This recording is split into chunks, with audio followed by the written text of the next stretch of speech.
Welcome to the Frontline Herbalism podcast with your host Nicole Rose from the Solidarity Apothecary. This is your place for all things plants and liberation. Let's get started. Hello, welcome back to the Frontline Herbalism podcast. How are you doing? I hope you are staying cool. Fucking hell, it's a heat wave in England and Wales.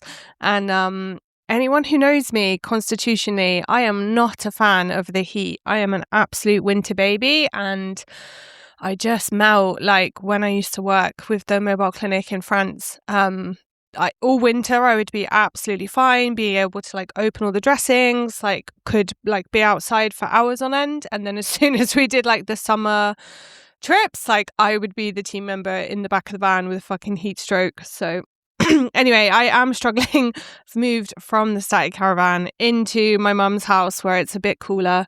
But it's just hard, isn't it? And I'm just thinking of everyone who's like unhoused or just in shit accommodation without good airflow or fans or even air conditioning. Like it's just, yeah. So today I have a real treat for you.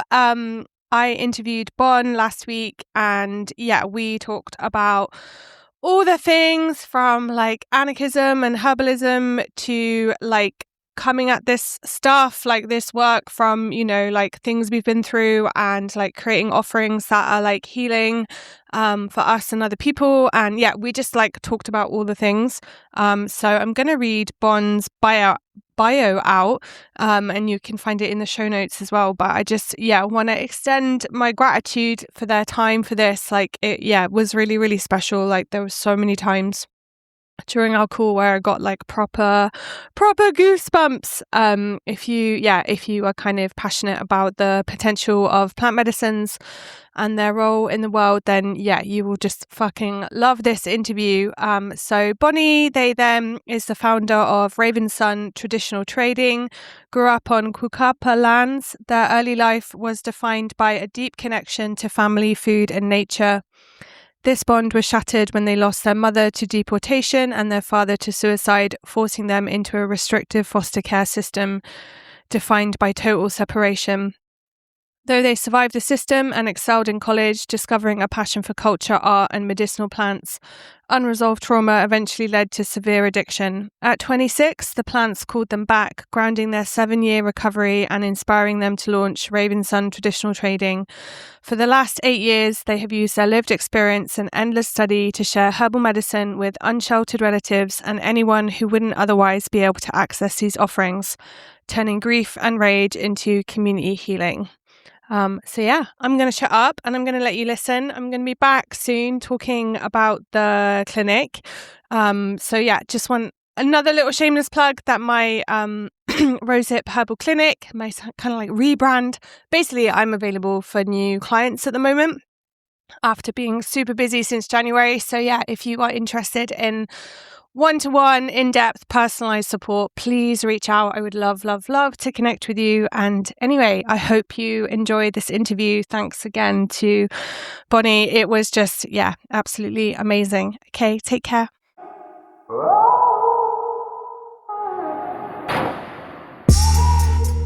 All right, so welcome to the Frontline Herbalism podcast. I have wanted to interview you for so long. Thank you so much for making time for this. For people who don't know you, could you please introduce yourself, your pronouns, like any like projects you're doing or political affinities, just however you'd like to introduce yourself. Yeah, of course. Well, Oka, hello everyone. I too have been very excited about this podcast with Solidarity Apothecary. I've been following their work forever, and it's definitely inspired some of the ways that I work in herbalism as well. So, with that being said, I started Raven Sun Apothecary in 2022 with the goal of providing access to herbal medicines that people wouldn't otherwise be able to. So we did a lot of unsheltered relative support and things like that. My pronouns are they, them.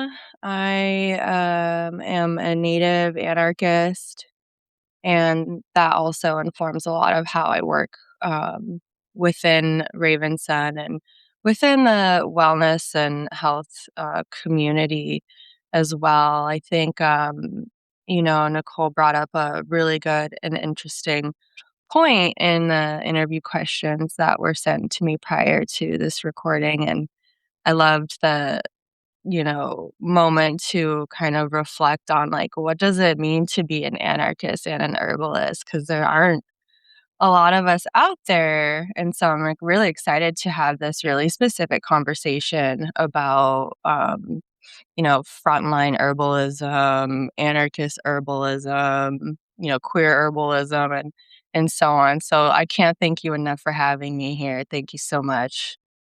Oh, pleasure.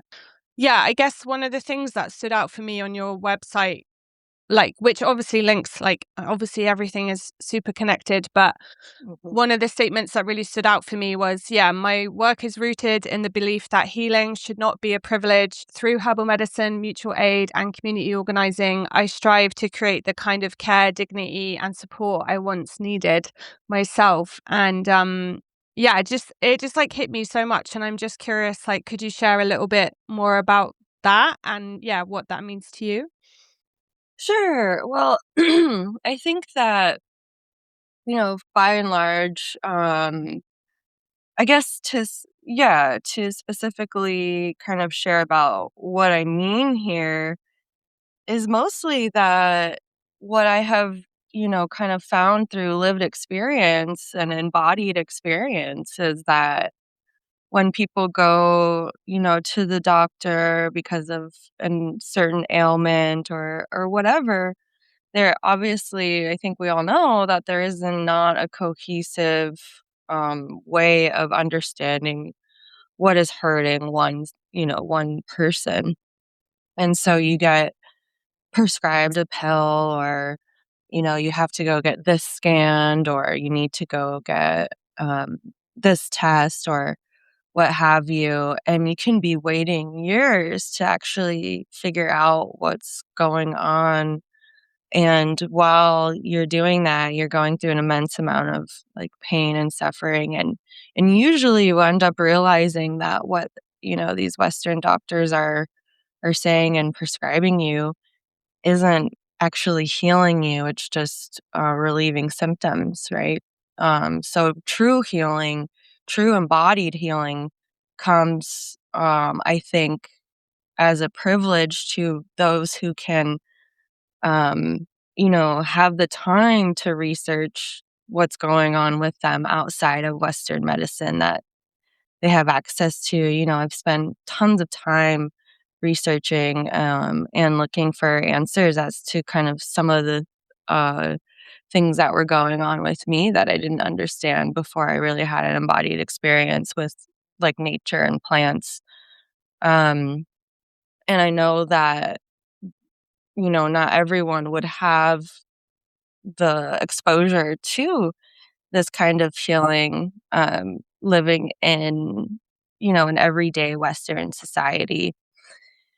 And so I think that when people get to a point of their healing process and realizing that, Western medicine didn't provide them any answers, it takes a lot of resources to find those answers. I don't know how much outside of what I'm already paying into. Here in America, we have privatized healthcare, so you're paying a premium on anything that you need to for healthcare, and let alone any alternative, quote unquote, alternative healthcare.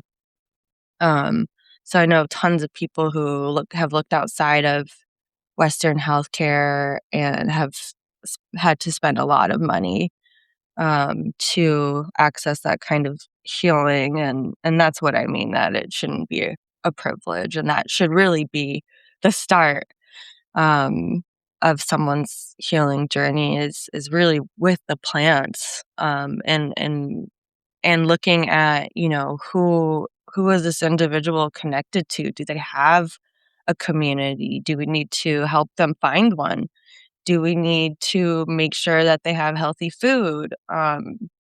and there's so much more to healing than just going to a doctor. There's actually more to healing than even what a lot of Western herbal modalities kind of practice. There's not, you know, in some ways there are some, clinical Western herbalists that operate, in the same kind of, well, we're going to treat the symptom, not the root of what's going on with you, although that's a lot less common. And so I think you can't just have herbal medicine without, an element of mutual aid and reciprocity being part of your practice. You can't really have mutual aid and reciprocity based in your practice if you're not part of a community. So I see all of these things as deeply interwoven, and that is what I would like everyone to have the support and being able to do for their healing.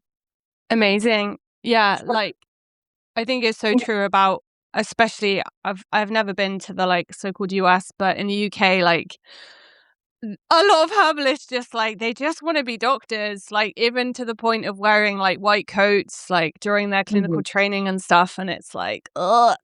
Anyway, um but yeah, like I think another thing that struck me was like like this drive in us that we're often trying to create like the care that we wish that we had ourselves, or maybe someone we loved, or lent on. And like like for example with the Solidarity Apothecary, like that this project's really emerged from like my experiences of like state repression and going to prison and all that malarkey, and like now I'm like constantly trying to organize care for people like going through those experiences, because I wish I'd had that myself, if that makes sense. And I'm just curious, like what does that kind of look like for you with like Raven Sun Apothecary, and like your kind of like approach to herbalism in general?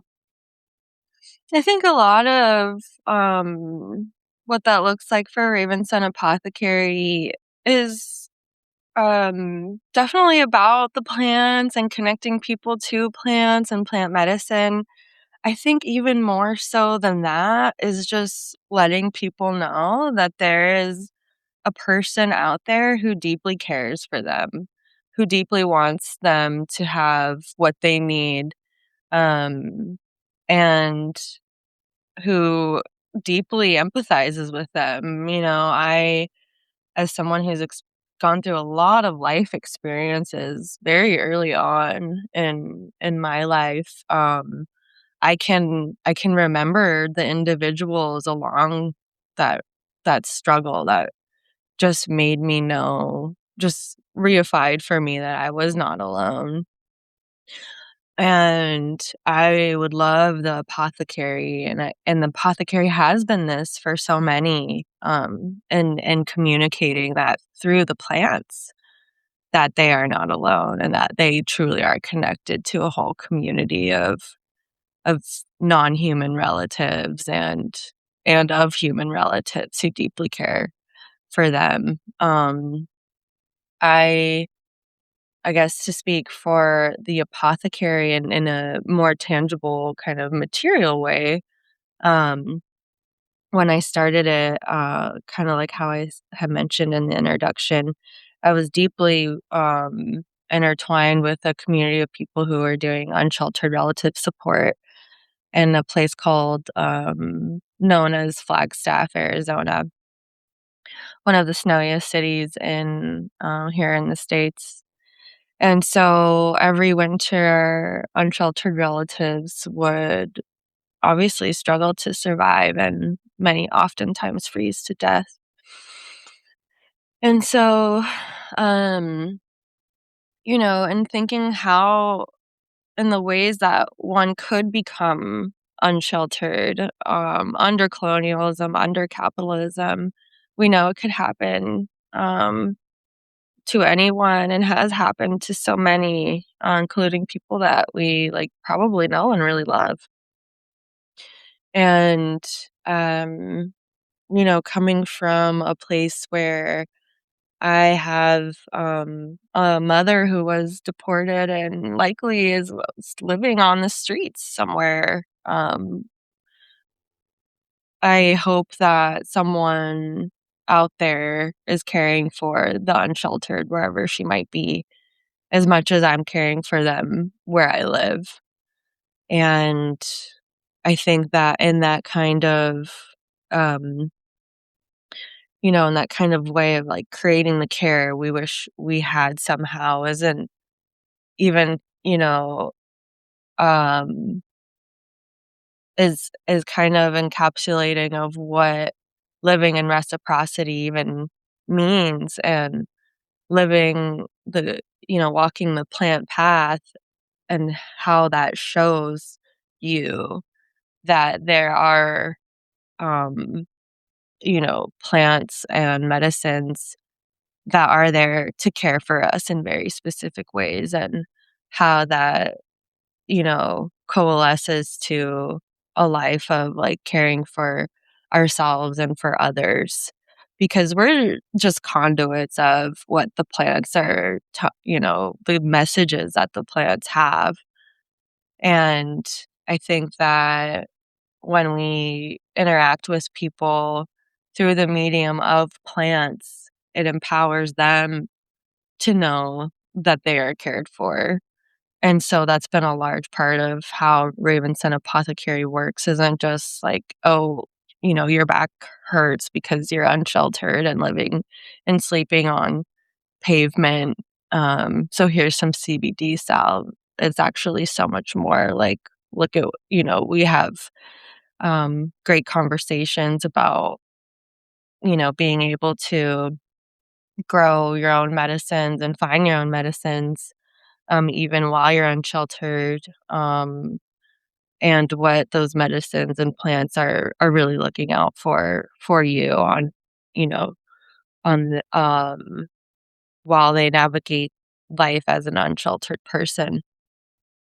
And of course, being connected to a lot of Native community, knowing a lot of elders, a lot of my work has centered on, um, caring for our elders and families, who just need some extra love and support. So, um, I think that's definitely been my focus and why I started Raven Sun. Amazing. That's, yeah, such like beautiful, beautiful, necessary work. And I totally agree about plants, like us being conduits for the plants. Like, I often think that about dandelion in prison and like the prisoner's herbal. And I'm like, yeah, I'm just like promoting this herb like all over the world now. Um, Mhm. but yeah, I mean, I guess like that leads to not a small question, but like you mentioned about like indigenous relatives and elders, and yeah, I'm interested in like how does being indigenous like shape herbalism for you? I know that's a very small question. Well, actually, um, I and I think like earlier like versions of me would have said that it, you know, somehow, makes my spiritual connection to the plants even stronger than other people's, or, this kind of maybe what I would call, um, kind of like almost like an indigenous cosplaying of like how to relate to our natural world. And I think I've really kind of seen a lot of that be a vehicle to gatekeeping people's connection and reverence and relationship to the earth, to the plants, to the sky, and to the water. And that's something I've, very carefully and reflectively been trying to understand how to communicate, because it is not a popular it's not exactly a popular stance to, within the Native community in the way that I have experienced, to just outright say that there is no there's no one individual who belongs more than the other in any certain area. That to me, when I hear, people saying things like, well, here in the States and in Native community, you hear things like, well, the Europeans should just go back to Europe. And I don't particularly stand behind expressions like that, because I don't think that me being Indigenous and someone else being European um influences my or their relationship to being a steward of the sky, the land, and the water as much as anyone else's. And I hope that in some way that's what anyone who is turning towards the plant path will realize. I don't um I think that it's a simple question in a way that it uncovers so much complexity around being Indigenous, specifically being an Indigenous person who is living, in the region of my homeland where I was created by the Colorado, the so-called Colorado River. And I think that I I but in speaking of me personally and how the plants have showed me about my belonging is more so through a reclamation of using plants for healing, as many Indigenous people have always done. And that has been connecting to nature and the plants has been a huge way in that I've healed from being separated from my Indigenous mom at a very young age. I think that a lot of people who experience family separation, especially within Indigenous community, find their belonging um, through nature, find their belonging through reconnecting, because the plants and the animals and the water and the sky is not concerned with, are you native or are you white here on this land, but more so what can we do for each other and how are we defending each other, I think is so much more important than, are you this race or that race or this gender or that gender. I think that conclusion obviously comes from an analysis of what is white supremacy, what is colorism.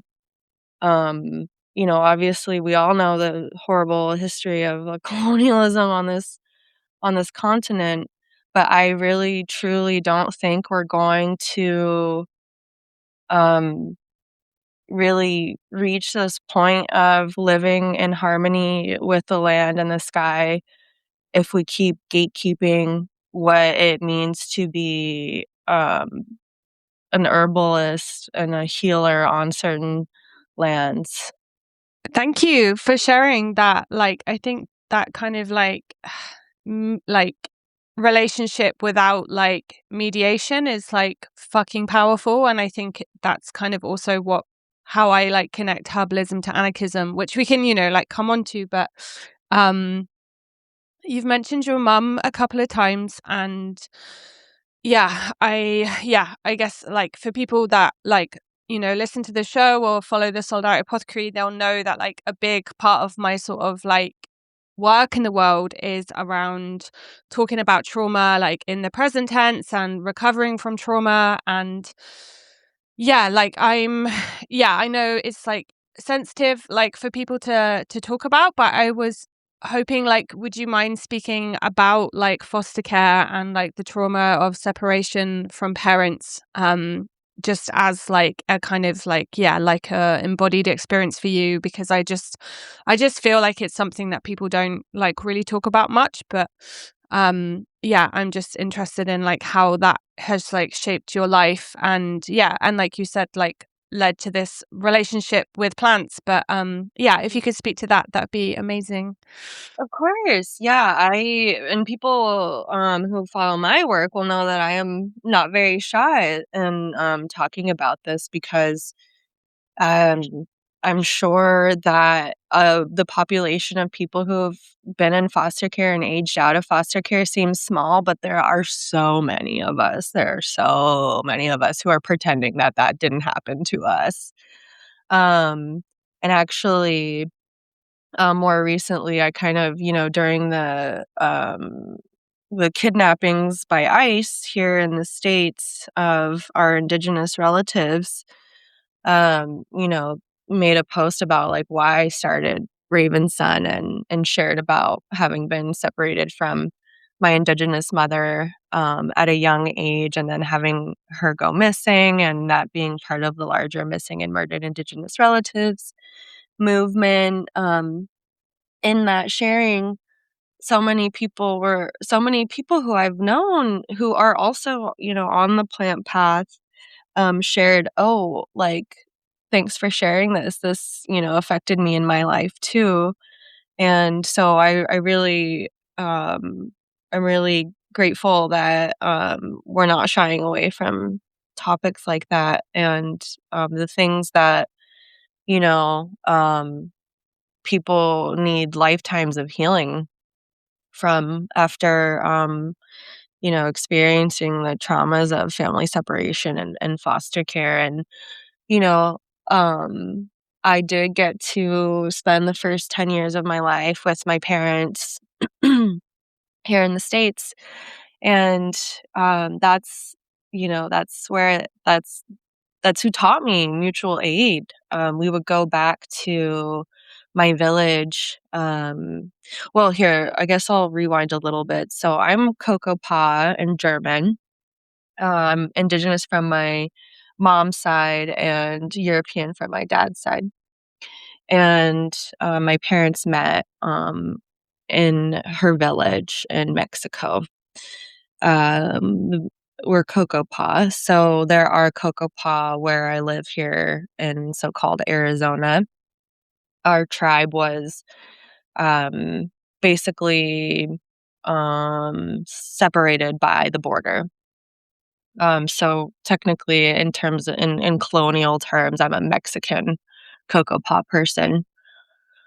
Um But, and so, yeah, so I have very fond memories of, going from where a lot of, cocoa palm moved to in the States in a place called Buckeye, Arizona, to uh, we would go from Buckeye to our village in Mexicali and bring supplies and, um different, things that the people there needed, clothes, essentials. And, I also have, like, just really, like, special memories making, like, tamales and pozole and different foods with my mom, and I often say, like, herbalism starts in the kitchen, because that food, that ancestral food and all food is medicine. Huge part of, like, a reclamation of, like, an indigenous identity or a heritage, for those who've been separated from their culture.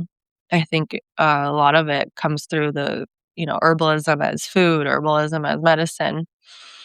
And, having then, been separated, um at the age of 10 from my parents because, I know that probably won't make sense because if only my mom was, you know, uh, I guess, like, indigenous from somewhere else, like, why did I enter foster care?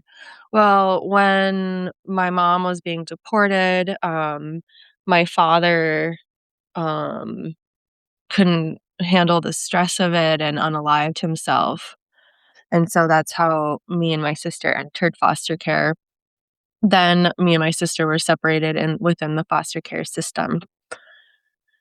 And then a lot, uh, there's a lot of neglect and abuses of all kinds in the foster care system. And so I got myself out of the foster care system by basically through study. I was a great student. I knew that whatever was in my mind could not be taken away from me like everything else in my life ever had. And so I was very studious. And I went to um, university and got my degree and, entered the nonprofit world. And, of course, as like a young person entering the nonprofit world with these kind of rose tinted glasses, not realizing like how insidious nonprofits actually are, was also kind of when I was finally, after 21 years of living in a survival mode to keep myself like alive and um somewhat out of harm's way within the foster care system. Of course, I was abused within that system. Um, I finally had, the opportunity to heal from, the emotional trauma, heal from the mental trauma, physical trauma, and the self-inflicted trauma. I started drinking when I was 14 years old, every day, very hard. And I did that for 12 years. So I could somehow survive all of the horrible things that were happening to me in the foster care system and all of the things that I had witnessed before entering the foster care system. Um, and so at that point, I finally had the opportunity to actually like not just survive, but start to heal. Um, And so while I was, on this like huge healing path, I was in therapy once a week. I was, thank goodness, living in one of the most beautiful places in the states of so-called Flagstaff, Arizona, where I really got to connect with nature there, and it spoke to me in a way that um, my therapist never could have, or a friend never could have, or, um, any kind of um, teacher could have. And so I started really connecting with plants, and that's when my kind of herbalist journey began. I took a class of native plants to northern Arizona and learned how to infuse them, learn how to identify them, work with them, and things like that. Um, and then, of course, while I was sort of doing that, I was, fighting for people in terms of like organizing laborers, organizing around MMIW, G2ST, missing and murdered Indigenous women, girls, trans, and Two Spirit folks, um, you know, and working with unsheltered people and really actually putting myself in danger, more danger doing that. I was arrested for protesting. And sadly, you know, I I didn't realize that I didn't actually have the tangible community support that I really needed to be able to get through that level of state repression. Because anyone listening to this podcast probably knows that people who help other people for quote unquote free are not really well liked by the state. people who fight for other people who are being abused by the state are not really liked by the state. So I was dealing with all kinds of state oppression, societal oppression, community oppression, all at the same time. The plants were holding me close. They were like caring for me, and others connected to the plants were caring for me. Others connected to the struggles were caring for me. It just was sadly a very small percentage of people in the community who were connected in a way that could support what an individual who went through foster care, who was abused in foster care, who was abused by the state, who, experienced so much um could really come to support. And so, you know, after so long of being a trauma survivor, you kind of have this experience where you've waited so long, maybe your entire life, to feel like understood by somebody, and you just won't be. Like, I know that as a trauma survivor, like, that has been the hardest conclusion that I've come to, is that there will be no one who will fully understand what it has been like.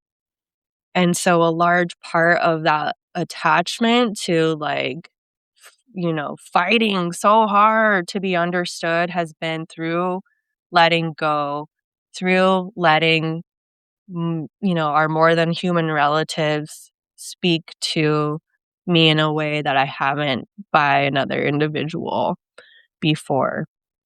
And that is why I'm so, so hard pressed to make sure that, people who want to be held and understood in a way that another individual might not ever be able to, know that the plants can do that for them.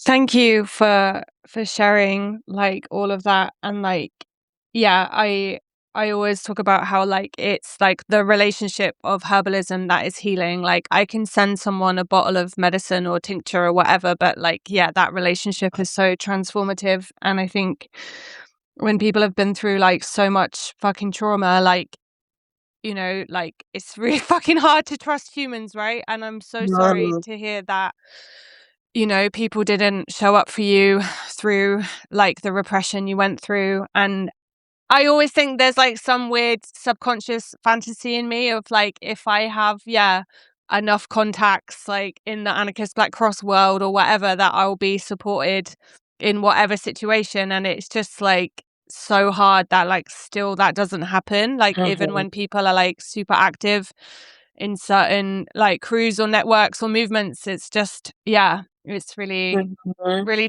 really tough. So yeah, I guess that brings me on to like anarchism of like, yeah, like what does that, yeah, what does like anarchism mean to you? Like what's your relationship with that as a worldview or a movement or however you relate to anarchism?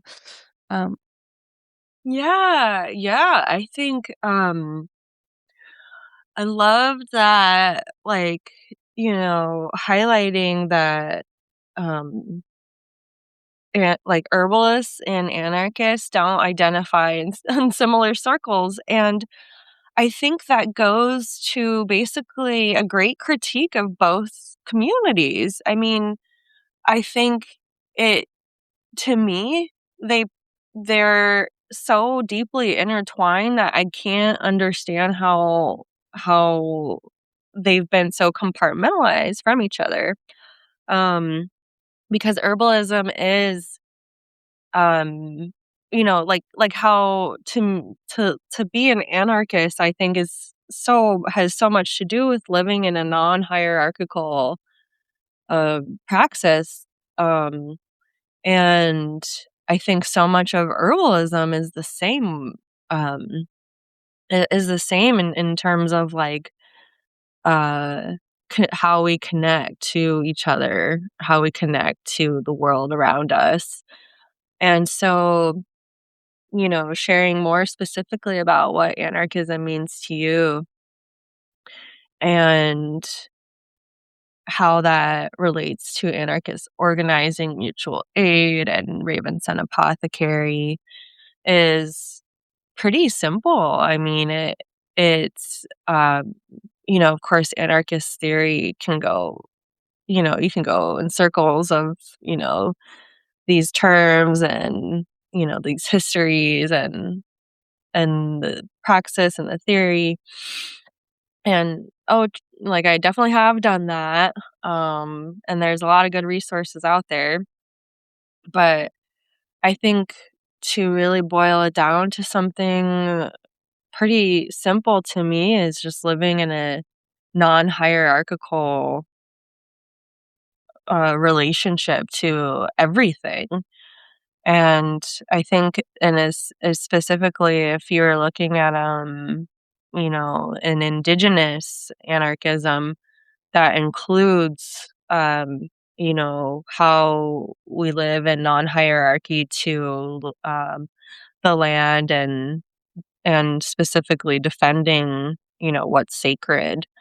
Um and I think there's a big I guess debate, if you will, within anarchism of white anarchism, white/European anarchism, and how that's just a copy of like how um people indigenous peoples across the world have and had always lived. And I find some validity in that. If me just practicing my life ways of skuya, which means to give because others are in need, makes me an anarchist, then I'm fine with identifying as that. I think specifically what um attracts me to anarchism over other, like,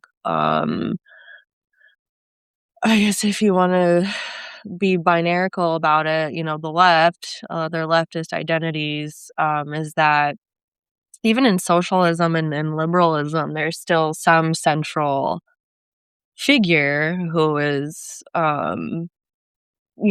tasked with basically distributing, the goods or the materials of the community, whether that be the neighborhood, the city, or whatever.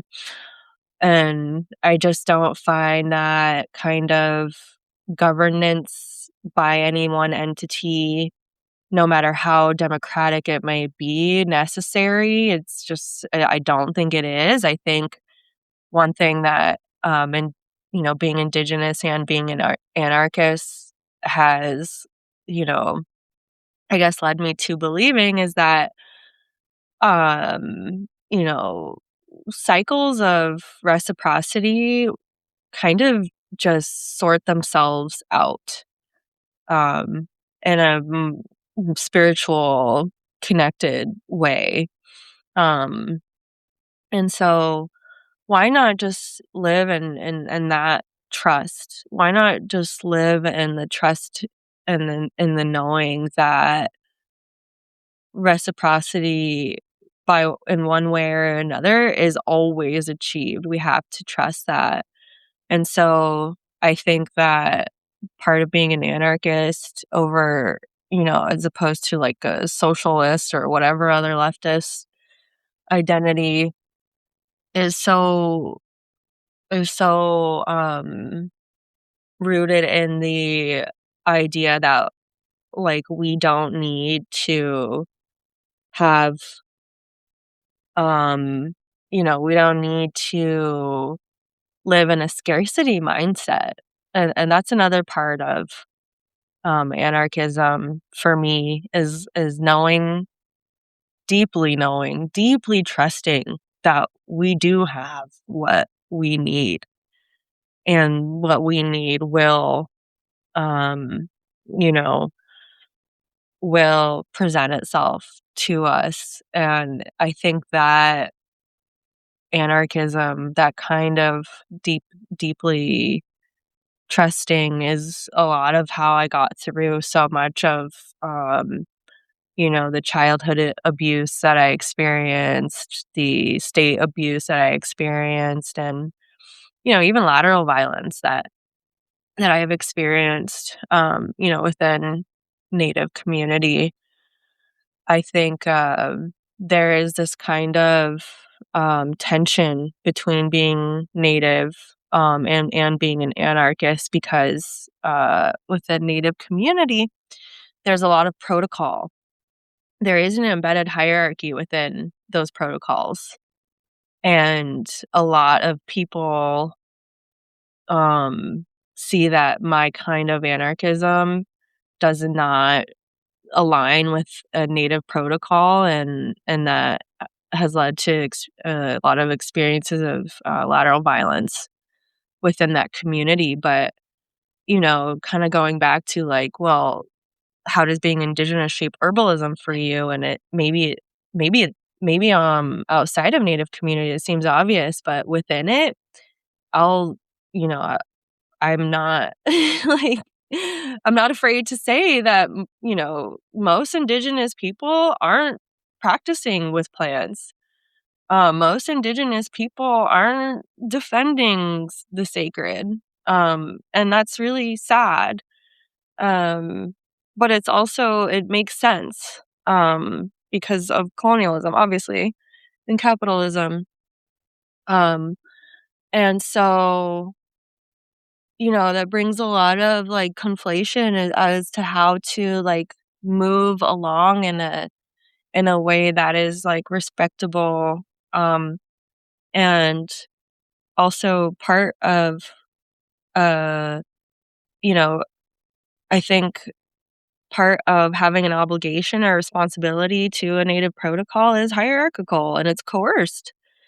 It's not something that aligns with how I operate as an anarchist. And I think that a lot of people who are trying to understand their positionality within decolonial movements, within liberation movements, um, see that hierarchy, of like, well, that person is brown and I'm white, or that person is black and I'm white, so I should obey, um, is actually like just redefining, um, redefining or it's kind of just remixing like what we're saying we're against. And so I think that's what anarchism, and seeing that through herbalism, me like how that all like kind of connects. And I hope that more and more people will kind of um embrace this kind of anarchism over like an anarchism that has maybe taught them that, you know, um, or this kind of like social media anarchism that is based on hot takes and not like grounded, embodied experience in mutual aid collectives and organizing anarchist organizations or what have you.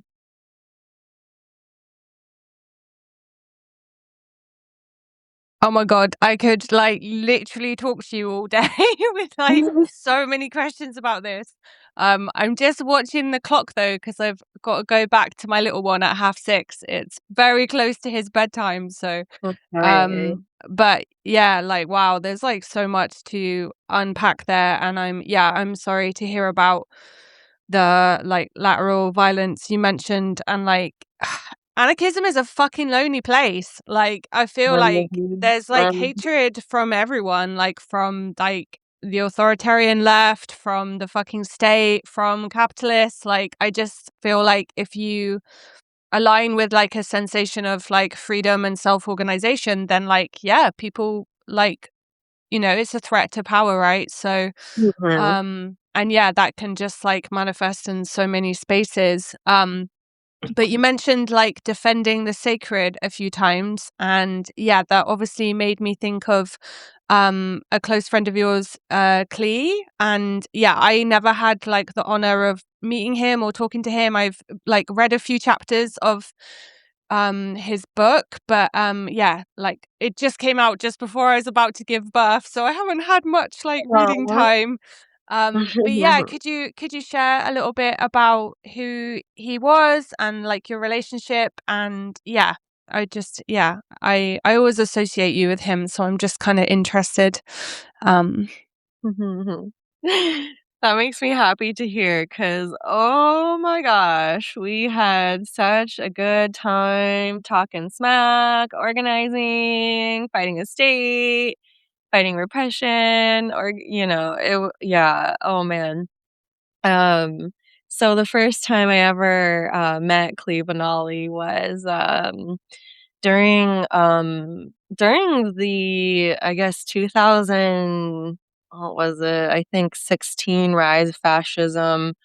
Um, someone had just been murdered. An anti-fascist had just been murdered in Charlottesville, North Carolina, and so we took to the streets all the way over here. A lot of people did across the states, and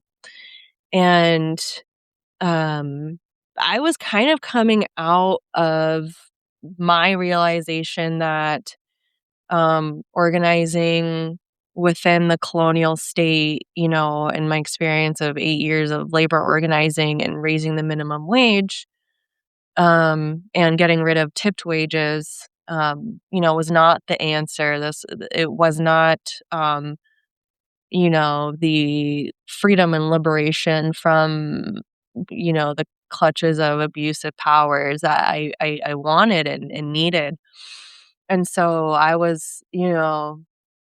headed down to the town center, and, I was kind of like, felt like I was kicking rocks because I'm like, oh my God, like, here we are again, standing on the corner with our signs. The police know we're here. Nothing's really happening. Like, there's got to be something more meaningful than standing on the corner outside of City Hall every week, spending hours in these City Hall meetings. There has to be something that can speak louder than this. And of course, I saw this motley crew of black bloc, people with more profound messages against colonialism and fascism. And so I was like, well, God, I'm going to go over there and hang out with these folks. So we started, marching, and there was an invitation to debrief after the action. And that's, when I first really connected with Cleve Benally. And so ever since then,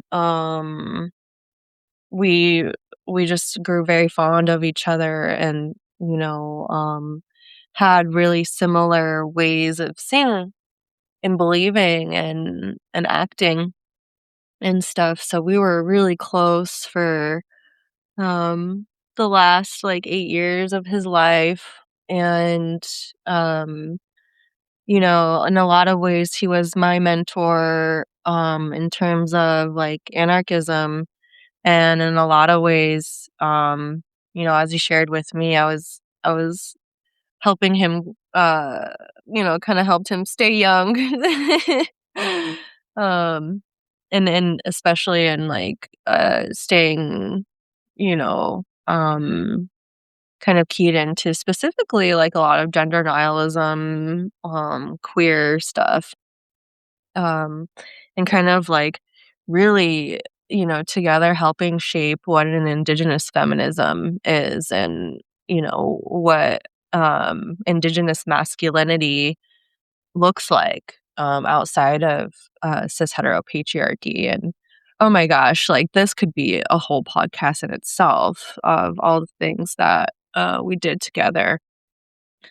Um, but there's a lot of there's so many layers to and how the end of his life, coalesced into the kind of forced kind of like the forced uh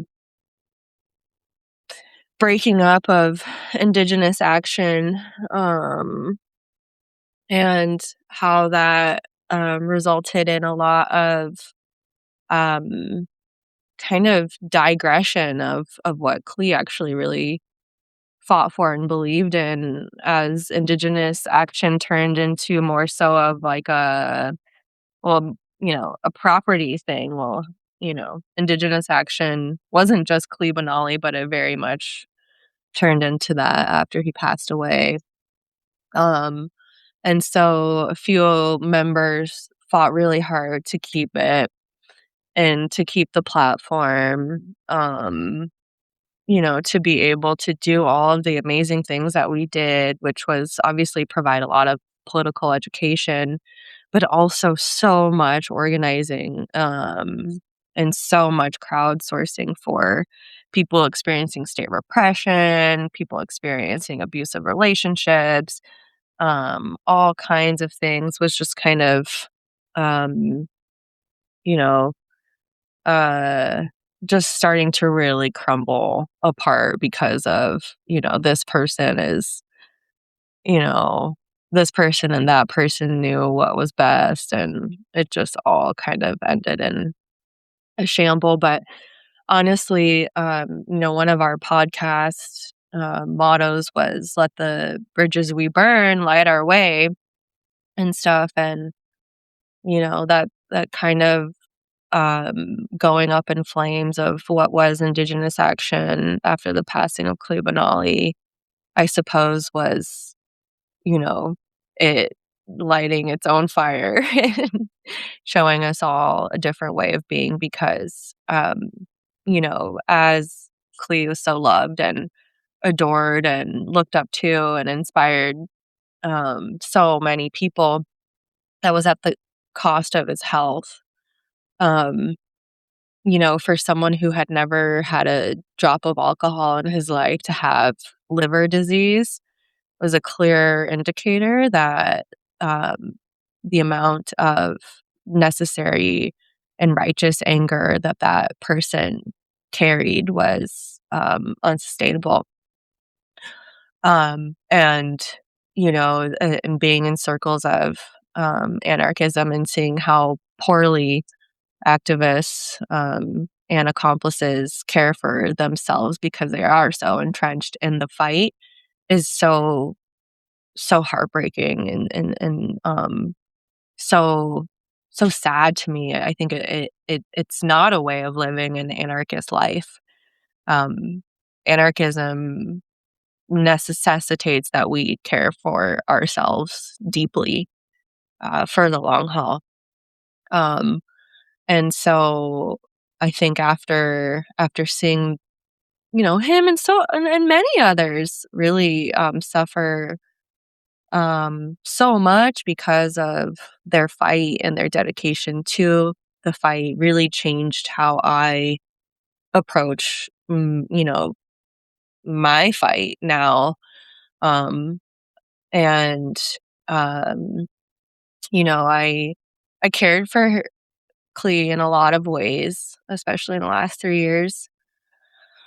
Um, and, you know, I think that it showed me so much about what it means to be like an anarchist, and what it means to, um, take such good care of each other and such good care of ourselves if we want to see, live a full, healthy, spiritual, joyous life that I don't think is associated with anarchism, and it absolutely is, and it absolutely should be the norm.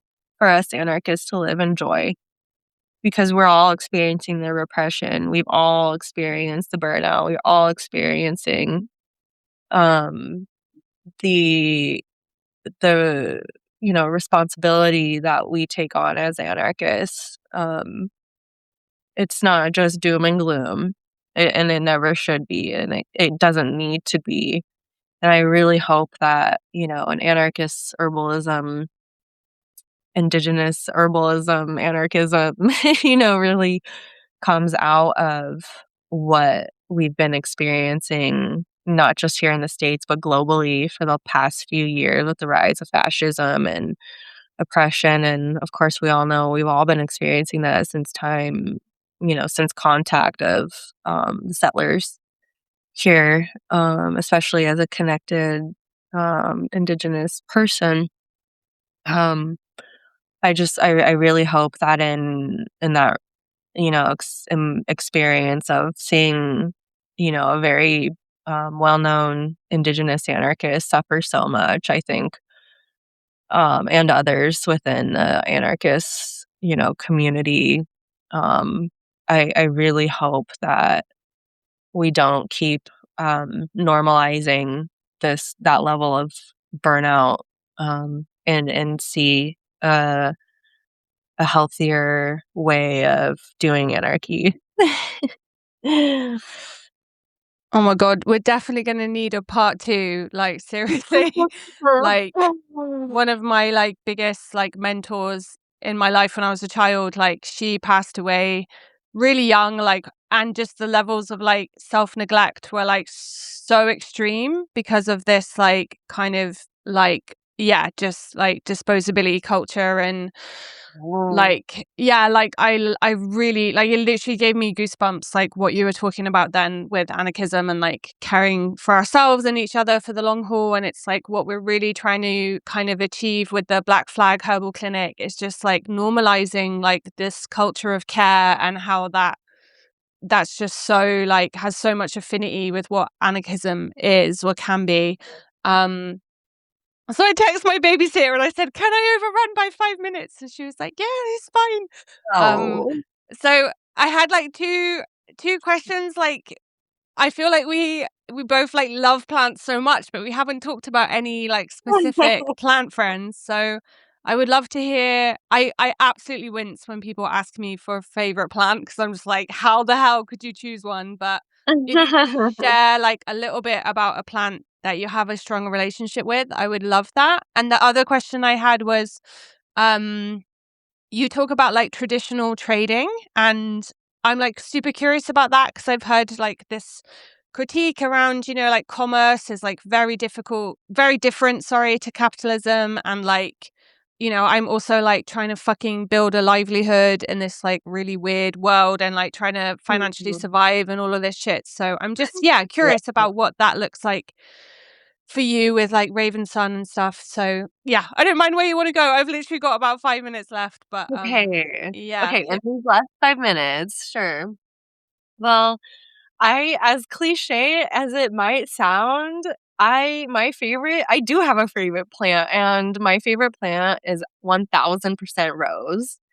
And it probably seems so cliche. You're like, oh my God, roses. That's like, but I guess, I don't know, like, I'm so drawn to rose. They're like just like this like delicate but also like resilient, thorny, woody, also like beautiful plant. And I think roses have so much to teach so many of us about staying soft and beautiful and graceful, while also like being boundaried and protecting ourselves. Um and I think there's so much to be learned from roses, aside from them obviously just being absolutely beautiful and having so many like medicinal qualities, both in like I guess, like their effect on our systems, but also spiritually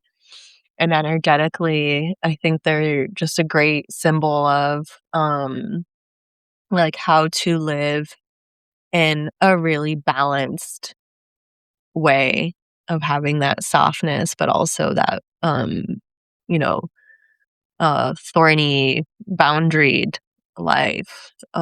So that would be definitely my answer to that. But I think, in terms of, traditional trading and kind of seeing this trend and this uncharging trend that I see entrepreneurs kind of doing right now, if that's what, you could even call me or us, you know, of course, I do have a survival job, at a restaurant, but, you know, anyway, going back to, like, what is traditional trading, I think for me, in opening up my apothecary, well, for one, it always has been I have always operated the apothecary on a trading basis. I have always operated the apothecary as a direct aid basis, but I think becoming more, going more official with it is communicating that level of that trust that I was talking about earlier, that trust that we do live in abundance, that trust that, like, we don't have to live with a scarcity mindset, even in the hardest of clutches of colonialism and capitalism. I think embracing, the knowing that everything that I need will come, and knowing that we can do that by trading services, I think also speaks to, like, living an anarchist, praxis.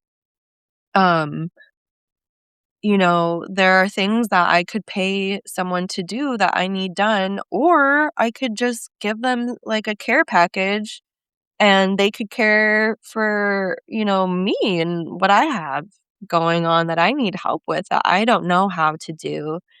I don't know how to do a lot of this tech stuff, and, with the way the world is now, you kinda have to be a bit more savvy with, technology and websites and, putting up the trading posts in my website and, oh my gosh, like, all this stuff that I don't know how to do, and also just all of this stuff that I would never, do for myself. Like, so far since I've made the trading official, I have gotten beautiful art.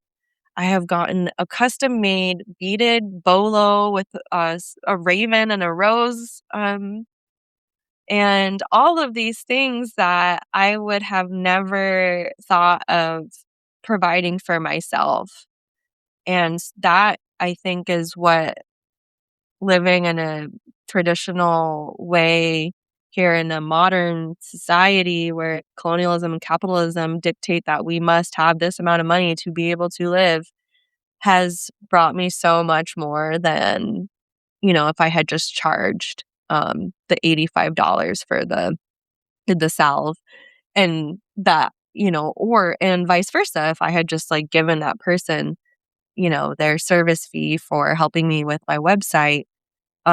This is just transaction. It's a transaction. It's not, it does not communicate the deep kind of care that I crave so much and being, like, seen and valued. And it does not translate to the way that I want others to be seen and valued by me. Because at the end of the day, a transaction cannot communicate that. Of course, small business capitalism has, um, propagandized, like, supporting, support small, support local, but you're still like, um, and voting for your dollar and stuff like that. Those are all still reifying capitalism, and obviously that is something I want to abolish, while also understanding that it is absolutely, like, necessary, for one's survival. So making compromises where I can, through traditional trading, and obviously knowing that there are some compromises that I cannot make because I just need to live and care for myself. it is a long and hard road to be on, but it's one that I think every anarchist should start to think of how to do that. And it actually doesn't even apply just to anarchists. Every person. That to me is living in an abundant mindset and trusting that we will have what we need. Amazing. Thank you. That was like a beautiful summary. And again, could be a whole like podcast interview easily.